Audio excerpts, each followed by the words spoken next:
What's up, guys? We're back with another Super 7 Ultimates review, and we're taking a turn again, and we're not talking about classic 80s properties. We are talking metal today, and this is a figure that I think, myself included, a lot of folks have really been looking forward to, just because this man, this entity, screams action figure potential, and we are taking a look today at the Ghost Papa Emeritus figure. So we've got a bunch of reaction figures of his various forms and versions over the years, and now we're finally getting our first Ultimates figure.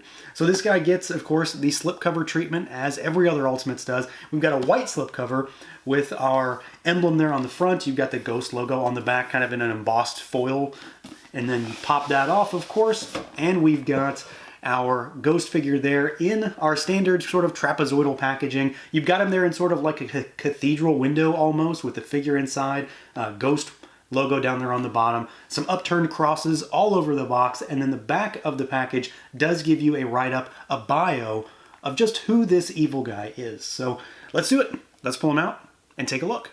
And here we go, out of the package, our Ghost Papa Emeritus 1 figure. So this guy is again something that I've really been looking forward to. I'm a huge Ghost fan. I have been for, I don't know, a very long time at this point. I mean, when I think about it, yeah, like over a decade at this point. So this is something that is exciting for me personally, but it's also one of those things that you didn't really expect to ever get this kind of figure. I know Super 7 has been dabbling in music and specifically metal and punk stuff on the reaction side for a while, but it still seems weird that we are getting such figures like this and King Diamond and things of that nature. It just doesn't seem normal, but that is not a problem for me. I am very interested to see where this line goes because, frankly, there is a lot of cool stuff going on here. Obviously, this figure is very unique in its presentation because Papa wears, well, at least in many instances, he wears these massive robes, or chasubles, as they're actually called. And it obscures a lot of the figure. It doesn't really get in the way of his articulation because of how this is all constructed, but for the purposes of showing you what he can do, we are going to take it all off, just so you can see what's going on under here. It's really interesting how they managed to make this work and how to put him together and everything. So when it comes to doing this, I'm going to take the head off, and I'm going to take the hands off as well. You don't necessarily have to, but it makes it easier, so we'll take the hands off. And then this is actually Velcroed together. So there's Velcro on the inside, and then he's got sleeves as well. So you can pop those arms out of those sleeves, so it holds everything together and it keeps it all locked down. Otherwise it'd be like way too flowy and billowing, I suppose. And then underneath it you've got, well, a headless, handless body in a suit. So we'll put him back together and you can see exactly what's going on here. So, you know, really the one thing that you're probably not going to be able to do when he's wearing the robes is get his arms to go all the way around 360, but at the same time, it's not really a big deal. But as far as what he can do, the head itself, you know, it's a ball peg, so he can look up really good. He doesn't really look down, a little bit, but not much. Interestingly enough, the neck is actually a separate piece here, so it does wiggle around in that socket, but it doesn't actually do anything. You've got some good tilt. You've got rotation. I find that it's a very sort of tenuous situation when it comes to rotating this, because if you do anything to like kind of kick it to the side once it's rotated, it's going to pop right off. So it's something to do with how it's sculpted. It really doesn't want to do that. I mean, it can, but if you go too far, it just pops right off. The arms go out at the shoulders. They go all the way around. Of course, you know, that's going to be a problem when you've got the robes on him because it has that sleeve that he sockets into. We've got a single jointed elbow with rotation. There's no bicep on this guy. We've got hinges and rotation at the wrist. He's got an ab crunch. It's actually really well hidden because everything is just black, but he's got an ab crunch. So he goes backwards, forwards. There is a rubber piece to give you the suit jacket look. So that's going to sort of get in the way, but not too much. And then you've got your waist rotation. Legs go all the way out. They kick forward all the way. They kick backwards. There is a little shimmy up here, but there is no actual thigh cut on this guy. He is just a ball peg and then a socket. So you don't have that. We've got our single jointed knee with rotation, and then you've got rotation down at the ankles in like the socket of the pants down here, and then you've got a little bit of hinge, and then you've got a little bit of rocker. The cuffs on the pants do get in the way a little bit, but not too much, really. I mean, when you think about the confines of this kind of character and what he's doing, it really doesn't seem to matter too much. So he is basically as articulated as you would expect him to be for the Ultimates line, save for maybe any kind of action at the thigh. It just doesn't do much more than this. And yeah, the robes are, of course, going to get in the way. They are obstructing a lot of the figure, but the only thing that's really hindered is his ability to do this, because you're going to twist that fabric. Otherwise, the robes do not get in the way at all. Now, since we've got the robes off, we're going to talk about him underneath the robes before we put him back on, just for ease of use here. So the actual figure itself is surprisingly very detailed. I mean, there's not any paint on him. It's entirely black plastic, but it's detailed from a sculpt perspective. I'm not really sure what I expected to be under here, but I didn't really think they were going to go this far. And obviously, this is going to be reused later on, because there are instances where, of course, various Papas, exist. And then, like Papa 3, for example, doesn't always wear a robe. So this might lend itself to being able to be utilized for future Papas, which I'm pretty interested in. And not to mention the fact that just having a suit body in the Ultimate scale is kind of cool on its own. I mean, I'm sure some folks out there who are more creative than me are going to make use of this. So there isn't a lot to talk about here, but there is some stuff going on. So of course you've got the fully blacked out figure with varying finishes. So like the shirt is a different finish, and the vest is a different finish than the actual rubber overlay. The shoes are a glossier black. Sculpt is really nice here. I mean, it's just a standard guy in a suit. But I'm happy to see that there's something under here and that it's not just, I don't know, like a blank body, which honestly might have been cool for folks in a different way. But this is a cool idea, and I'm glad to see that they've done this. Obviously, this is them. It has to be them thinking ahead for what they can do with this body for something else in this line. So it's cool that this is under there. Maybe you're not going to use it, maybe you don't need it, but it's a cool little, I suppose, bonus depending on how you want to display the Papa here. And then, of course, you've got your head sculpt, which is, I mean, outside of the robe, this is the thing that's going to draw your attention most because, of course, the face paint and then the sort of Pope's hat going on.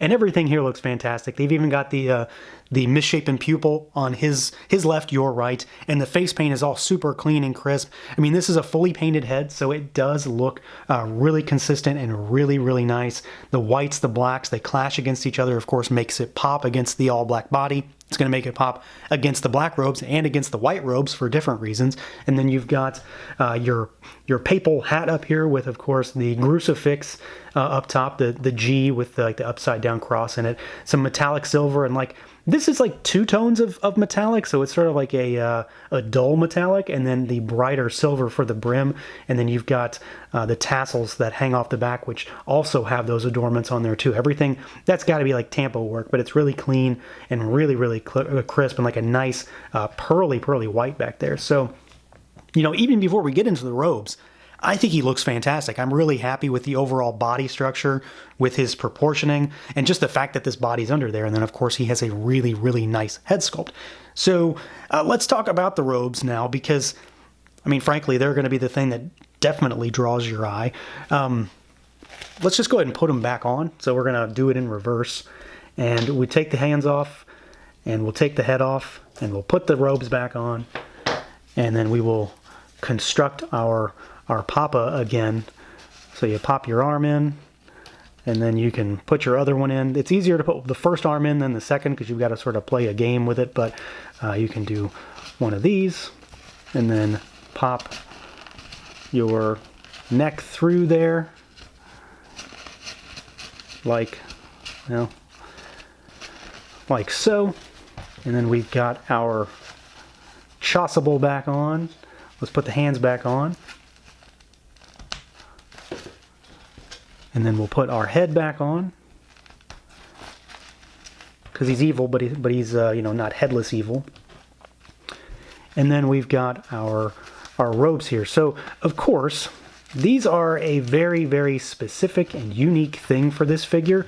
And they are a lot of soft goods. So you are going to have to sort of play with them to get them to sit right. But ultimately, no pun intended, I always say that with them when I'm doing these, This is supposed to be like a big billowing piece of fabric that sits over top of the figure. And I think that they've done a really good job of not making it too big, but also not making it too small where it's like super tight. So it is going to obscure the figure in many ways, but at the same time, like, this is the guy's look. So I'm pretty happy with it. There's a lot going on here too. You know, I've already mentioned the fact that it has these sleeves right here, so the arms sit in there and it cinches everything down, so it's not riding up top of the figure. So it sort of pulls it down onto the arms, and when you move the arms, it moves the robe with it. So that's a really nice idea. And then of course these Velcro pads, there's 4 on each side, well, 2 and 2, and then you will be able to sort of cinch it in so that it's not poofing outwards too much. So it does help just to make it a little bit more restricted while also still being kind of flowy at the same time, if that makes any sense. And then there's just a lot of stuff here too. So, you know, there's all this metallic sort of banding all along the sides on the upturned crosses. The fabric itself is like, it's kind of like a polyester feel, I believe, is sort of what it feels like anyway. You've got different texture on here. This is sort of, I don't know what you would call it, but it's a different texture. You've got nothing on the back. It's just black fabric, but there is a wire all around this thing. So it's all through this, so you can, you know, get it going up.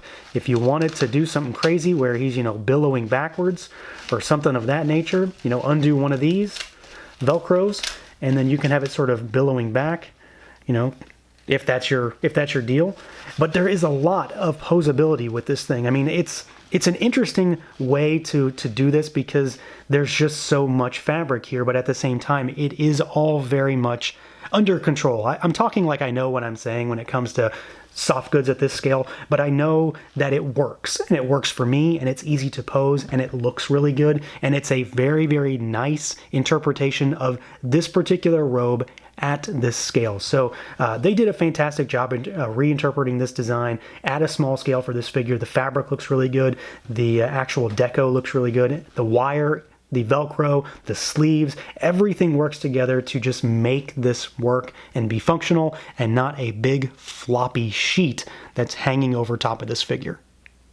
Now, as far as accessories goes, the Papa here is pretty well stacked. So Papa Emeritus 1 has 2 very specific looks. So he's got the black and the red on the chasuble, and then we've got the white and the gold. And Super7 decided that they just needed to give you both in the same box, which I am very happy about because it's kind of hard to pick which one is really my favorite. I'm leaning more towards the white one right now because it really is so striking against the black underneath. But both are really solid, and I'm glad that we got both options. So you get all the stuff that goes along with that. So of course, to start with, let's talk about what I've done to change him up here. We've got the new set of robes on him here, and these are very different. So they're white, obviously, instead of black. They're black on the inside, but they're white all around. They've got like sort of the lace, kind of doily patterning all over it. And then you've got the gold upturned crosses on there as well. So it's an entirely different look, a very different aesthetic, and of course a very different color palette. To go along with that, you do get another head sculpt with the different kind of papal hat. So it's yellow and gold with the cross on it. And it's just an entirely different look. Again, it's just something similar, but it's also very different at the same time. It's all part of a specific look that he has, depending on, you know, time period and things of that nature. Just like the previous robes I showed you, this is the same setup. So it's got the sleeves on the inside, it's got the Velcro, it's got wire all throughout it, so you can bend and form it and shape it however you want to make it look like it's flowing as he is pontificating onto you his dark ways. And I really, really just like the idea of getting it all in one go. You know, they could have made 2 Papa 1s and given us 1 of each, and I much prefer this option for sure. So you get, you know, if you need to get 2, you can get 2 to have both on display, but if you want, you can switch it up and have your black robes or your white robes, and you can, I mean, if you really want it, of course, you can mix and match. It's not going to match, but you can do it. And then he also comes with a whole bunch of other stuff as well. So in the box, he comes with these open style pose hands. We get 3 additional sets of hands, the first of which, and again, sets, so 2 of each. You get fists, just regular fists. We get gripping hands. So these are kind of this is a wide gripping hand. It's a lateral hinge, and it's meant for the microphone specifically. It's big enough for the microphone. And then we also get the vertically hinged hands, which can sort of hold on to the therables that I'm going to show you, but it can also hold on to the microphone as well. I feel like they are maybe just, this one maybe is just a little bit stretched in the box, but this is basically two sets of gripping hands with differing style of hinges. I would have really liked to have gotten some, metal horns, finger hands, because it's definitely a thing. I'm kind of surprised that they're not in here. I would have rather had that than an additional set of gripping hands, if I'm being honest. And then we get the aforementioned microphone. So it's just a black mic. Got that. And then we also get a mic stand that you can put the microphone into, which I think is fantastic and absolutely just sort of seals the whole thing up, because of course this isn't just some demonic religious figure here. This is Papa from the band Ghost. So of course he needs at least his musical equipment. And then we also get two of these. So you get the thurible as well. So this is like, an incense dispenser. It's on chains. And I find that it most, nicely works by just putting it in the fingers on the open palm hands. And then you can have him sort of walking. And then if you're good with smoke in your pictures, you can make it look like he is actually, dispensing incense and whatnot. So you get the silver one. That really actually goes with the black robes. You also get a gold one, which more specifically goes with the white because it matches. So you get two, which is crazy. And this is, like real metal chains. And it works really well. I mean, it's very much sells the idea of what this is. So I'm very happy overall with the spread. If there's one criticism, it's that I wish he didn't have two sets of gripping hands and that he had some metal hands instead, to throw up the horns. But otherwise, this set is absolutely loaded. 8 total hands if you count the ones on him in the box, the microphone, the stand, 2 therables, 2 heads, and then just an extra set of these soft goods is pretty crazy when you think about how much fabric is here, how much wire, and then of course this one is even a little bit more ornate than the one that's on him in the box because it's got all this extra stitching for the lace. So all in all, a very well rounded out package when it comes to accessories.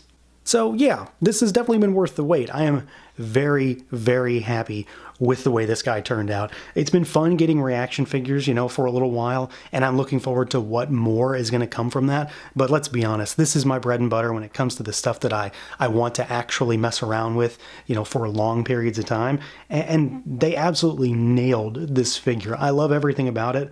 I think he comes with a tremendous spread of accessories. Again, it's a lot of stuff, some stuff that obviously you can use with other figures. The sculpt on the figure alone is great. The head sculpt is very, very good. The face paint is tremendous. Love the papal hats, love the robes, love everything they did to actually make them work. I'm not going to go and retread it all again. They just work, and all the stuff they included to make them work is kind of like a testament to the detail that went into this for sure. So even if you're not a Ghost fan, this is a fun figure, but if you are a Ghost fan, you're going to love this one. So that's going to do it for this look at the Super 7 Ultimates Papa Emeritus 1. Let me know what you guys think. Feel free to like, comment, subscribe, and share, and until next time.